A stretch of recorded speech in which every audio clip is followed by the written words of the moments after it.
یہ شعبان المعظم کا مہینہ ہے۔ ویسے تو یہ سارا مہینہ ہی بڑی رحمتوں اور برکتوں والا ہے، کیونکہ سرکار صلی اللہ تعالی علیہ وسلم نے اس کے بارے میں ارشاد فرمایا، شعبان میرا مہینہ ہے،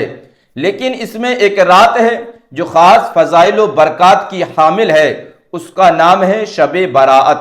یعنی شعبان کی 15ویں رات۔ اس کو شب براءت اس لیے کہتے ہیں کہ یہ رات جہنم سے آزادی کی رات ہے، کیونکہ سرکار صلی اللہ تعالی علیہ وسلم نے ارشاد فرمایا، میرے پاس جبریل آئے اور کہا کہ یہ شعبان کی 15ویں رات ہے، اس میں اللہ تعالیٰ اتنے لوگوں کو جہنم سے آزاد فرماتا ہے جتنے قبیلہ بنی کلب کی بکریوں کے بال ہیں،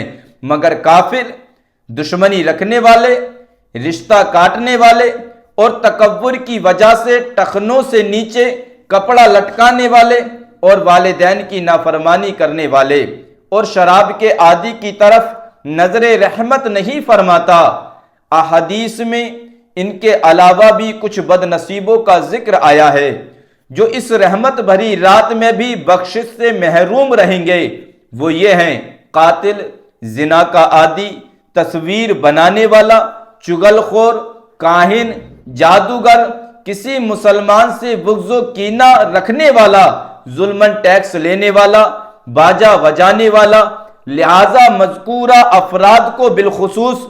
اور تمام مسلمانوں کو بالعموم اس مقدس رات کے آنے سے پہلے اپنے تمام گناہوں سے سچی پکی توبہ کر لینی چاہیے، اور اگر حقوق العباد کا معاملہ ہو تو جن جن کے حق تلف کیے ہیں ان سے بھی معافی تلافی کر لیں۔ حضرت علی رضی اللہ تعالیٰ عنہ سے مروی ہے کہ سرکار صلی اللہ تعالیٰ علیہ وسلم نے ارشاد فرمایا، جب 15 شعبان کی رات آئے تو اس میں قیام یعنی عبادت کرو اور دن میں روزہ رکھو، بے شک اللہ تعالیٰ غروب آفتاب سے آسمان دنیا پر خاص تجلی فرماتا ہے اور کہتا ہے کوئی مجھ سے مغفرت طلب کرنے والا کہ میں اسے بخش دوں، ہے کوئی روزی طلب کرنے والا کہ اسے روزی دوں، ہے کوئی مصیبت زدہ کہ اسے عافیت عطا کروں، ہے کوئی ایسا، اور یہ اس وقت تک فرماتا ہے کہ فجر طلوع ہو جائے۔ جادو سے محفوظ رہنے کا نسخہ، شب براءت میں بیری کے 7 پتے لے کر ان کو پانی میں جوش دے کر جب پانی نہانے کے قابل ہو جائے تو اس سے غسل کریں، انشاءاللہ تعالی سارا سال جادو کے اثر سے محفوظ رہیں گے۔ مغرب کے بعد کے نوافل،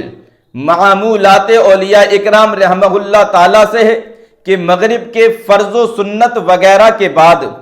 6 رکعت نفل 2 رکعت کر کے ادا کریں۔ پہلی 2 رکعتوں سے پہلے یہ نیت کریں، یا اللہ ان کی برکت سے مجھے درازی عمر بالخیر عطا فرما۔ اس کے بعد والی 2 رکعتوں سے پہلے یہ نیت کریں، یا اللہ ان کی برکت سے بلاؤں سے حفاظت فرما، اور آخری 2 رکعتوں سے پہلے یہ نیت کریں، یا اللہ ان کی برکت سے مجھے اپنے سوا کسی کا محتاج نہ کر۔ ان رکعتوں میں سورہ فاتحہ کے بعد جو سورت آسان لگے وہ پڑھ لیں۔ بہتر یہ ہے کہ سورہ فاتحہ کے بعد 3 بار سورہ اخلاص پڑھیں، اور ہر 2 رکعت کے بعد 21 مرتبہ قل هو اللہ احد پوری سورت پڑھیں، اور 1 بار سورہ یاسین پڑھیں۔ بہتر یہ ہے کہ دونوں پڑھ لیں، اور ہر بار سورہ یاسین کے بعد دعائے نصف شعبان بھی پڑھیں۔ عشاء کے بعد کے نوافل 2 رکعت نماز پڑھیں، ہر رکعت میں سورہ فاتحہ کے بعد 1 مرتبہ آیت الکرسی اور 15 مرتبہ سورہ اخلاص پڑھیں۔ فارغ ہو کر 100 مرتبہ کوئی درود شریف پڑھ کر رزق کی ترقی کی دعا کریں، انشاءاللہ تعالی رزق میں بے حساب ترقی ہوگی۔ عشاء کے بعد کے دوسرے نوافل 8 رکعت نماز 2 رکعتیں کر کے پڑھے، ہر رکعت میں سورہ فاتحہ کے بعد 1 مرتبہ سورہ قدر اور 25 مرتبہ سورہ اخلاص پڑھے، اور آخر میں اپنی مغفرت کی دعا کرے، اللہ تعالیٰ اس کی برکت سے بخشش فرما دے گا۔ عشاء کے بعد کے تیسرے نوافل 8 رکعت نماز 4 کر کے پڑھیں، ہر رکعت میں سورہ فاتحہ کے بعد 10 مرتبہ سورہ اخلاص پڑھیں۔ اس کے پڑھنے والے کے لیے اللہ تعالیٰ بے شمار فرشتے مقرر فرمائے گا جو اسے عذاب قبر سے نجات اور جنت میں داخلے کی خوشخبری دیں گے۔ عشاء کے بعد کے چوتھے نوافل 14 رکعتیں دو دو کر کے ادا کریں۔ ہر رکعت میں سورہ فاتحہ کے بعد چاروں قل پڑھیں۔ سلام کے بعد ایک مرتبہ آیت الکرسی اور سورہ توبہ کی آخری 3 آیات پڑھیں۔ انشاءاللہ تعالی دینی اور دنیاوی دعائیں قبول ہوں گی۔